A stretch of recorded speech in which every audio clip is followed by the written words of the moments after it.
স্বাধীনতা দিবস কেবল আরেকটি ছুটির দিন নয়, বরং আমাদের স্বাধীনতার জন্য ইয়ারা সবকিছু, তাদের ঘরবাড়ি, পরিবার, এমনকি তাদের জীবন ত্যাগ করেছিলেন, তাদের আত্মত্যাগের প্রতিফলন করার দিন।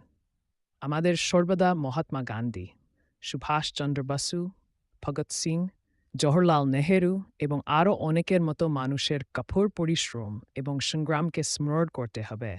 যারা এই দিনটিকে সম্ভব করার জন্য অক্লান্ত পরিশ্রম করেছিলেন। আজ আমরা এই মহান পুরুষ ও নারীদের প্রতি শ্রদ্ধা জানাই, যাদের সাহস এবং যে সংকল্প আমাদের স্বাধীনতার পথ আলোকিত করেছিল। তাদের কারণেই আমরা আজ একটি স্বাধীন ভারতে দাঁড়িয়ে আছি। এখানে আমাদের কথা বলার অধিকার, পছন্দ করার অধিকার এবং ভয় ছাড়াই বেঁচে থাকার অধিকার রয়েছে। কিন্তু আজকের দিনটি কেবল ইতিহাসের দিকে ফিরে তাকানোর বিষয় নয়, এটি ভবিষ্যতের দিকে তাকানোর বিষয়, যা আমরা তরুণ প্রজন্ম গঠন করব।